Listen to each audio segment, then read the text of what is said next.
Hi friends, welcome back to my channel. आज मैं जा रही हूँ सोमनाथ। मैं सिर्फ आधे दिन के लिए जा रही हूँ, तो जितना हो सके उतना मैं कवर करने की कोशिश करूँगी और जितना मुझे पता है, जितना मुझे मालूम है, उतना मैं आपको ज़रूर से बताऊँगी। और हम पहुँच गए हैं जंक्शन। अब यहाँ से हमारी ट्रेन है रात की, और अभी ये जो ट्रेन है वो कोई दूसरी ट्रेन है। हमें कोई दूसरी ट्रेन में जाना है, तो ये ट्रेन को हम बोलते हैं बाय बाय और जाते हमारी ट्रेन की ओर। 30 या 40 मिनट्स इंतज़ार करने के बाद फाइनली मेरी ट्रेन आ गई है और हम चलेंगे अब सोमनाथ। अगर आपको एक दिन के लिए, आधे दिन के लिए कहीं घूमने जाना है, तो ये बेस्ट प्लेस है जो एक दिन में हम कवर कर सकते हैं। तो अब हम पहुंच गए हैं वेरावल जंक्शन में, और ये जंक्शन का बाहर का व्यू है। यहाँ से हमने ऑटो कर लिए और यहाँ से हम जाएंगे भीड़भंजन महादेव और बालगंगा और बालका तीर्थ। और यहाँ से जाते वक्त रास्ते में इतनी अच्छी चीज़ मुझे दिखी, आप लोग भी देखिए। जो जिस दिन मैं गई थी वो 14 अगस्त थी, और तब हमारे यहाँ मोदी जी ने बोला था हर घर तिरंगा। तो बस इसीलिए सब ने बोर्ड पे तिरंगा लगाया था। तो बहुत ही प्यारा और बहुत ही सुंदर सा लग रहा था। ये तिरंगा बोर्ड पे इतना प्यारा लग रहा था ना कि मुझे तो बहुत ही प्राउड फील हो रहा था कि हाँ, मैं इंडियन हूँ और हमारे यहाँ ऐसे अच्छी अच्छी चीज़ें हो रही है, लोग बढ़ावा दे रहे हैं ऐसी अच्छी चीज़ों को। वो मुझे बहुत पसंद आया। लोगों ने खूब सपोर्ट भी किया है हर घर तिरंगा होने में। हम जा रहे थे वहाँ भी, हमने अपनी सोसाइटी में अपने हर घर पे तिरंगा लगाया था। और अभी श्रावण मास चल रहा है और मैं सोमनाथ जा रही हूँ 12 ज्योतिर्लिंग में से एक ज्योतिर्लिंग में। और ये हम पहुँच गए हैं भीड़भंजन महादेव और बालगंगा, दोनों पास पास में। ये दो अलग जगह है, और एक अलग जगह पे ये हमारी गाय माता, वो दिख रहा है सामने सोमनाथ का मंदिर। और ये ब्यूटीफुल सा व्यू आप देख सकते हो, कितना सुंदर और कितना प्यारा है। और वो हमारा चांद। यहाँ पे 3 शिवलिंग है, 2 एक साथ है और एक थोड़ी दूर है यहाँ से। तो ये पानी में होती है, अभी पता नहीं, अभी ये पानी से बाहर है। लेकिन जब भी इसमें भरती ओट आती रहती हो, तो कभी पानी में कभी पानी से बाहर, ऐसा होता रहता है। तो अभी तो ये बाहर थी, तो हमने अच्छे से दर्शन कर लिए। और ये जो साइड में दिख रही है वो थी तीसरी, और वहाँ पे अभी जाने का रास्ता नहीं था, ऐसा हमने ऑटो वालों ने बोला। तो ठीक है, हमने दूर से दर्शन कर लिए और हम अब जा रहे हैं बालका तीर्थ, और वापस से यही रास्ता आया है। तो ये ब्यूटीफुल नज़ारा देखिए। आपको कैसा लगा ये व्यू, मुझे कमेंट करके ज़रूर बताना। और ये हम पहुंच गए हैं बालका तीर्थ। अब हम अंदर जाते हैं और यहाँ पे आरती हो रही। और ये सुबह का टाइम था, मे बी 6 और 6:30 हो रहे थे तब। एक चीज़ यहाँ की बहुत ही प्यारी है, आप जहाँ जाओगे ना आपको वहाँ मंदिर दिखेंगे, और महादेव के मंदिर ही मंदिर है। बहुत सारे ज्योतिर्लिंग है, बहुत सारे मंदिर दिखेंगे आपको, हर जगह पे मिलेंगे। और हाँ, हम जो आगे 3 शिवलिंग देख के आए, वो तीनों शिवलिंग स्वयंभू शिवलिंग है जो अपने आप प्रकट हुई है। और यहाँ पे मंदिर के पास में, ये बाजू में एक और महादेव का मंदिर है। और यहाँ से निकलते एक यहाँ पे कुंड आता है। और ये जो महादेव का मंदिर है वो अभी कुछ बन रहा है, रिनोवेशन हो रहा है। तो ये अभी देख लो ऐसे बन रहा है, अभी पूरा बनना बाकी है। यहाँ पे 2 गेट है, एक ये जो साइड में दिख रहा है और एक वो जो हम जहाँ से आए हैं। और यहाँ से राइट जाते ही सामने एक मंदिर और आता है, लेकिन यहाँ पे बारिश की वजह से यहाँ पे जो कच्चे रास्ते हैं वो सारे पानी से भर गए थे, तो हम नहीं जा पाए, इसलिए हमने दूर से दर्शन किए। और हम मंदिर की तरफ जा रहे हैं अब। और ये मंदिर के जो स्तंभ है वो बहुत प्यारे है, उसकी डिज़ाइन बहुत ही अच्छी है। ये कृष्ण जी है, जो अवस्था में वो बैठे थे उसी अवस्था में उसे बाण लगाया था, और बाण जिसने मारा था वो यहाँ पे जो उसके पास बैठे हुए भगवान के, उसने ये बाण चलाया था। जो यहाँ पे पेड़ दिखाई दे रहा है वहाँ पे कृष्ण जी बैठे हुए थे, और तब उसे बाण लगा था। और ये पेड़ आज भी ऐसा का ऐसा यहाँ पे है अभी तक। यहाँ पे छोटे से बाल गोपाल भी सजाए थे जो बहुत प्यारे थे। और यहाँ पे बाजू में और एक शिवलिंग है और यहाँ पे बहुत सारे शिवलिंग है। एक ही मंदिर में आपको 5-6 शिवलिंग है तो दिख ही जाएंगे हर मंदिर में। तो ये बहुत ही अच्छी बात है यहाँ की। और ये देखो कितना सुंदर और प्यारा सा मंदिर है। और अब हम चलते हैं नेक्स्ट जगह पे, जो है वेनेश्वर टेम्पल। अगर मैंने प्रोनाउंस गलत किया है तो आप करेक्ट कर लेना। और ये हम पहुंच गए यहाँ पे, और ये सिर्फ बाहर से ही दिखाऊंगी क्योंकि अंदर अलाउड नहीं है फ़ोन, तो आप सिर्फ बाहर से देख लो। सोमनाथ में आने की, और कहीं भी आप जाओ, किसी भी मंदिर में जाओ, वहाँ की ना एक बहुत ही ख़ास बात होती है कि आपको ना मन से बहुत ज़्यादा वाली शांति मिलती है। और हम फिर से निकल पड़े और जा रहे हैं सोमनाथ की ओर। यहाँ पे कुछ रास्ते के इश्यूज़ थे तो हम गली गली में से जा रहे हैं, और सामने दिखा हमारा सोमनाथ मंदिर। फाइनली हम पहुँच गए यहाँ पे। And look at the view, कितना प्यारा मंदिर है और कितना प्यारा सही सा मौसम बना हुआ है अभी। और बाहर काफ़ी भीड़ है, लेकिन वो सारी भीड़ ना बाहर ही सिर्फ थी, और जो सामान रखना होता है वहीं पे बहुत भीड़ थी। वहीं पे आपका टाइम बहुत जाता है। वहाँ पे 1-2 घंटे तो आराम से लग ही जाते हैं सामान रखने के लिए। और मंदिर के अंदर आपको कुछ भी नहीं ले जाने देंगे, मोबाइल हो, पर्स हो, चाहे कुछ भी हो। इस वजह से मैं आपको मंदिर के अंदर का तो कुछ नहीं दिखा पाई, आपको ही जाके देखना होगा और आपको जाके ही दर्शन करना होगा। और अब हम जहाँ आए वो मंदिर के एक साइड सामने ही एक मंदिर है, और हम वहीं पे आए। और हमें पता नहीं था यहाँ भी 2 गेट है, तो हम जो जिस गेट से आए थे तो हम डायरेक्टली ऊपर आ गए। तो हमने पहले ऊपर दर्शन किए सारे मंदिर के, और फिर हम नीचे गए। तो नीचे गए तो पता चला कि ये रास्ता ऊपर ही जाता है। तो 2 बार दर्शन हो गए ऊपर के। और ये हम जा रहे हैं ऊपर लाइन तोड़ के बीच में से, क्योंकि लाइन नीचे से ऊपर आ रही थी पर हमें पता नहीं था, तो गलती से हमने लाइन तोड़ के बीच में चले गए हम अंदर। और प्यारा सा मंदिर था, छोटू सा, और ये बंद बंद सा था, तो थोड़ी दिक्कत अंदर हो सकती है, लेकिन अच्छा था। दर्शन कर लो और फटाफट से बाहर निकल जाओ। और यहाँ से ये जो नीचे का रास्ता है, यहाँ से लोग जाते हैं ऊपर, और हम गलत गए थे। तो पहले हम ऊपर गए, फिर हम नीचे आए, और सारे लोग नीचे से ऊपर जाते हैं। तो या दैट्स दैट। और मंदिर से बाहर निकलते ये एक स्टेचू आता है, इसकी भी एक स्टोरी है पर मुझे अभी याद नहीं आ रही। यहाँ से हम लेफ़्ट जाते हैं तो आपको बाज़ार टाइप दिख जाता है। अगर आपको कुछ ख़रीदना हो तो आप ख़रीद सकते हो वहाँ से।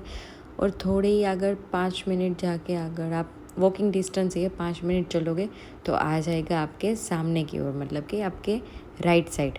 यहाँ पे अंदर ही 3 जगह है खाना खाने के लिए। जो अंकल आंटी उन्होंने हमें बोला कि जो लास्ट में वहाँ पे जाओ, वहाँ का खाना अच्छा है, तो हम वहाँ पे आ गए थे। और सेल्फ सर्विस है यहाँ पे, बुफे टाइप है, तो आप ले सकते हो खाना अपनी तरफ से जितना लेना हो। ये मेरा खाना था और बहुत ही अच्छा वाला खाना था। अब फिर से हम चल पड़े। अब हम जा रहे हैं नेक्स्ट जगह पे, और यहाँ पे जाने के लिए ना आपको कोई भी ऑटो वाला, अगर आप 2-3 जने हो या सिंगल हो, तो आपसे 400 रुपये चार्ज करेंगे, क्योंकि वहाँ पे उसे होल्ड करना होता है। लेकिन जगह एक ही है, उसमें 5-6 जगह आ जाती है, और थोड़ी दूर में, मतलब 2-3 मिनट में ही दूसरी जगह आती है, उसमें भी 1-2 जगह है, तो ऐसे ही सारी जगह कवर हो जाती है। और जब हम आ रहे थे तब बारिश थी, इसलिए बाहर का रिकॉर्ड नहीं हुआ है। अंदर आते ही पहला मंदिर आता है गीता मंदिर, बहुत ही सुंदर था। वहाँ पे भी बाल गोपाल थे। और उसके बाहर निकलते ही बाजू में आता है बलदेव मंदिर। यहाँ पे भी उसकी एक अच्छी सी मूर्ति है। और उसके बाद आती है बलदेव जी की गुफा। तो हम गुफा के अंदर जाएंगे। सेम जितनी भी यहाँ पे गुफा है, अगर आपको कोई प्रॉब्लम है, श्वास की तकलीफ़ है, तो आप मत जाना। और जा रहे हो तो फटाफट से निकल जाना, बहुत भीड़ हो तब मत जाना। और अब हम यहाँ से निकल के जा रहे हैं बाजू के मंदिर में, वो है लक्ष्मी नारायण टेम्पल। तो हम वहाँ पे अंदर जाएंगे। और यहाँ पे ना बहुत सुंदर सी मूर्ति थी। और ये मेरे प्यारे प्यारे बालाजी बैठे हुए उसके पास। और यहाँ पे जो सारी तस्वीरें ऊपर दिखाई दे रही है, उसके भगवान के जितने भी रूप है, उसकी कथा है जो रियल है। जो लास्ट बोलते हैं कि लास्ट अवतार आने वाला है, वो कल की अवतार है, उसके बारे में भी वहाँ लिखा हुआ है। यहाँ से निकलते फिर से एक महादेव का मंदिर आता है, जो सामने ब्यूटीफुल सा दिखाई दे रहा है, वो गोलोक घाट है। और यहाँ जो लिखाई दे रहा है उसको आप पॉज करके, स्टॉप करके आप पढ़ सकते हो, आपको जो भी पढ़ना है वो। फिर बाद में आता है ओमकारेश्वर महादेव मंदिर, फिर से एक शिव जी का मंदिर, और ये प्यारी प्यारी सी बिल्लियाँ जो बहुत ही अच्छी थी, बहुत छोटी छोटी थी और बहुत प्यारी सी थी। अब आगे बढ़ते हुए मैं आपको दिखाती हूँ वो जगह जहाँ कृष्ण जी ने अपने प्राण त्याग दिए थे और गोलोक पधारे थे, और बाद में बलराम जी ने भी वहीं पे अपने प्राण त्यागे थे और वो भी कृष्ण जी के पास गोलोक धाम पहुँच गए थे। और ये देखो स्टार्ट टू एंड सारे मंदिरें यहाँ पे, जहाँ एक ही जगह है पर अंदर आपको मंदिरें काफ़ी दिखाई देगी। पूरा ब्यूटीफुल है। अगर आपके पास वक्त है तो आप यहाँ पे काफ़ी वक्त बिता सकते हो, बहुत प्यारी सी जगह है। और अभी बारिश भी हो रही थी थोड़ी थोड़ी सी, तो मौसम एकदम मस्त बना हुआ है। और हम आगे जाते हैं और ये प्यारी प्यारी दोनों बिल्लियाँ वापस से मुझे दिखाई दी, और यहाँ से हम और आगे जाते और 2 मंदिर है आगे। और जो भी मैं इन्फॉर्मेशन दे रही हूँ, जो जितना मुझे पता है, जितना मैंने सुना है, उतना ही मैं आपको बता रही हूँ। अगर आपको इसके बारे में और कुछ पता है और कुछ स्टोरी आपको पता है तो आप मुझे कमेंट में ज़रूर बता सकते हो। और ये एक मंदिर था, यहाँ से सामने जाएंगे तो और आगे 2 मंदिर आएंगे। और जो लोग ये ब्लॉग देख रहे हैं, क्या आप यहाँ पे आए हो? क्या आपने सोमनाथ के दर्शन कभी किए हो और इस जगह पे आए हो? अगर आए हो तो अपना एक्सपीरियंस बताओ और अपने बारे में कुछ बताओ कि आप आए हो तो कहाँ गए हो, क्या किया, आपको कैसा लगा, सब कुछ मुझे कमेंट करके ज़रूर बताना। मैं सारी कमेंट पढ़ती हूँ, रिप्लाई नहीं दे पाती हूँ क्योंकि इतना वक्त मुझे नहीं रहता है। तो या मुझे जब भी टाइम मिलता है मैं सारी कमेंट पढ़ लेती हूँ, तो आप मुझे कमेंट में बता देना अपनी स्टोरीज़। और ये प्यारे से दोनों मंदिर है, दोनों लोक मंदिर है, अंदर नहीं जा पाते हो आप, लेकिन बाहर से आप दर्शन कर सकते हो। और ये जो लास्ट मंदिर है मुझे बहुत पसंद आया क्योंकि एकदम मतलब पुराने ज़माने की वाइब्स देता है। मुझे पुरानी चीज़ों देखना बहुत ज़्यादा पसंद है। और ये देखो अंदर से कितना प्यारा है, मतलब कितना पुराना होगा ये, बहुत अच्छी वाइब आती है यहाँ से। और फिर हम वापस जा रहे, और वहाँ से भी आगे कुछ था लेकिन वहाँ पे कोई जा नहीं रहा था तो मैं भी नहीं गई। और फिर हम आगे वापस बढ़ते हुए आगे जाते हैं, और मुझे जंगल में एक चीज़ दिखी, मतलब जंगल तो नहीं है, मतलब जंगल टाइप ही है। तो ये देखो यहाँ पे मोर और ढेल थी। और उसी के साथ हम आगे बढ़ते हैं, 2-4 मिनट का रास्ता है, बाजू में एक जगह है, वहाँ पे आते हैं, वहाँ से एंट्री है और यहाँ से सीढ़ियाँ चढ़ के आपको ऊपर जाना है, और वहाँ पे आपको दिखेगा सूर्य मंदिर। पवन काफ़ी तेज़ हो रही थी, बारिश का मौसम था इस वजह से। और ये कुछ अंदर से व्यू जो बहुत प्यारा है। अगर आपको कुछ लेना हो तो यहाँ पे स्टॉल है, और आपको अंदर जाते ही दर्शन हो जाते हैं अच्छे से। इतनी ज़्यादा कुछ भीड़ यहाँ पे नहीं है। यहाँ पे दर्शन करते ही हम बाहर वापस निकलते हैं तो आपके लेफ़्ट साइड पे आता है सूर्य कुंड, और बहुत ही प्यारा और बहुत ही प्रिटी है। मुझे बहुत पसंद है ऐसी हिस्टोरिक जगह, तो मुझे बहुत पसंद आई। यहाँ पे एक जो अलग ही शांति थी, वो पानी की आवाज़ आ रही थी और कुछ कुछ और भी आवाज़ें आ रही थी, बहुत ही मस्त है। क्या आपको भी ऐसी जगह पसंद है? मुझे कमेंट में ज़रूर बताना कि आपको भी ऐसी जगह देखनी अच्छी लगती है, जाना वहाँ पे जाना अच्छा लगता है या नहीं। और हाँ, प्लीज़ एक मेरी तरफ से रिक्वेस्ट है, जो भी लोग ऐसे व्लॉग देख रहे हो उसके लिए, कि आप कहीं भी ऐसी जगह पे जा रहे हो या जाने वाले हो तो प्लीज़ ये जो पानी कुंड जो भी होता है ना, वहाँ पे जाने का साहस मत करना, क्योंकि ये कितना गहरा होता है हमें नहीं मालूम होता है। तो प्लीज़ आप दूर से ही देख लो, अंदर कभी मत जाना। अब हम चलते हैं वापस ऊपर। बहुत ही प्यारी सी जगह है। तो आप अगर सोमनाथ जा रहे हो या जाने वाले हो तो यहाँ पे ज़रूर आना। कुछ देर रुकना, हमें तो जल्दी जल्दी थी इसलिए हम निकल गए, लेकिन आपके पास वक्त हो तो रुकना ज़रूर से। और वहाँ से निकलते ही आपके लेफ़्ट साइड पे आती है हिंगलाज माता की गुफ़ा। इसके बारे में मैंने सुना है कि जब पांडवों अज्ञातवास पे थे तब उन्होंने तप किया था हिंगलाज माँ को प्रसन्न करने के लिए, और यहीं पे वो रह रहे थे।